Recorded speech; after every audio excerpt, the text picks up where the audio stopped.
Hi, it's Mark from TLR. I'm here with Wil Seto. He's the owner, the chief physiotherapist at Insync Physiotherapy, sports physiotherapy in Vancouver, BC, on Cambie Street. And we're going to talk about concussion and whiplash. How you doing, Wil? Yeah, I'm doing great. Thanks, Mark. Yeah, so quite often when people get a concussion, like whether it's like from a sports injuries, it's quite common with contact sports when you get a neck injury related with that. And quite often that concussion can be missed or, it could be so mild. Another area that right now that we're seeing sort of the combo of concussions and whiplash is motor vehicle accidents. And so I guess really to look at a concussion is essentially a brain injury. And what that means is that you've had like a force that's imparted in the skull where, your brain gets rattled and you're essentially, you have a injury to your brain. It's really hard to classify. And it's hard to classify because a lot of the times you can have these symptoms and you do all these different tests like, an MRI or scans and all that stuff, and it can be negative because the brain is so complex. But the fact of the matter is that, quite often when you have a concussion, you don't want to rule out a neck injury or whiplash. And in fact, quite often when you're able to treat the symptoms related to whiplash, because sometimes they can sort of overlap, then you can actually also be helping the concussion type of stuff too.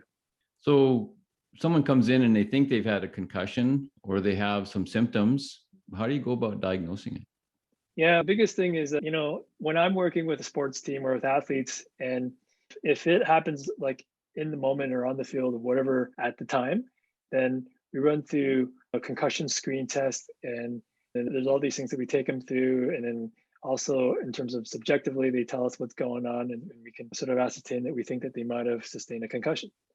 And then when they come in the clinic and they're still feeling certain symptoms, that they're having, and we can do certain tests too as well and to help measure that as well objectively. But ultimately, those tests are definitely a good screening tool. So there's definitely a battery of tests from questions that we ask specifically. So the subjective exam is really important. And then also looking at a few objective tests and exams that we go through. And how does that tie in with whiplash? What's different about diagnosing that? Well, so this is where there's a lot of similarity. Like, for example, one of the biggest complaints with concussion that people get is that they may feel headachy or they may feel like just the biggest one, they're sensitive to light, sound, and all that kind of stuff. And those are sort of the more common types of head injuries that you can get where the symptoms overlap with a whiplash. So with whiplash, there's also different degrees of it, obviously. But like when you're looking at sort of where it starts to kind of overlap in terms of the symptoms, definitely those are the biggest ones. And a large part of that too, if you also just think of the nervous system and the nerves that come out from the brain to the spinal cord out to the neck, they are interconnected.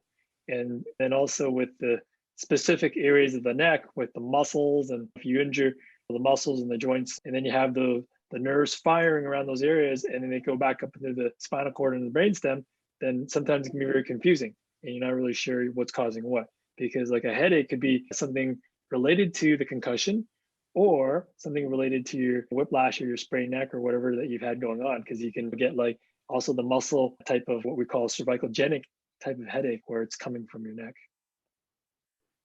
So what kind of treatment protocols would be typical? Yeah, so there's specific stuff that is related to concussion treatment, but then when we're looking at treating the neck, and if it's whiplash related, we're looking at specific things that are related with the mobility and the movement and function. So when I say function of the neck, what we're talking about is how the muscles are moving and the way that they help the joints move. So you want to restore that joint mobility, but also that functional mobility of that joint or joints in respect to how the musculature are working together. So if you have a whiplash injury where your joints are sprained, then quite often you get a lot of muscle spasming along with that. And so you get all this sort of sequela of things going on. So you want to try and normalize that. So you want to try and get some more normalized mobility. And one of the biggest important things to do is that you're not increasing the bad symptoms that you're getting where it stays even longer. Like you want to be gentle with it. So in an acute situation, you probably do want to let it rest a little bit, because if it's an acute injury, you got to give that time to allow that acute aspect of it to settle right down.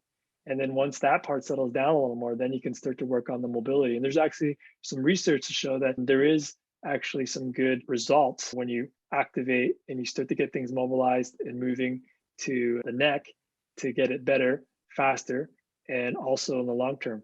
And then also some correlation with working on whiplash and the whiplash symptoms in relation to the concussion. And what would the typical healing protocol timeframe be? Oh, that's kind of a loaded question because, with a concussion, it's difficult. And then also it's hard to classify. Like there's just so many variations of how the sports physiotherapy and the sports medicine and the medical community have been trying to classify acute concussions. There was one point where they classified that as mild and complex. Well, they don't really do that anymore.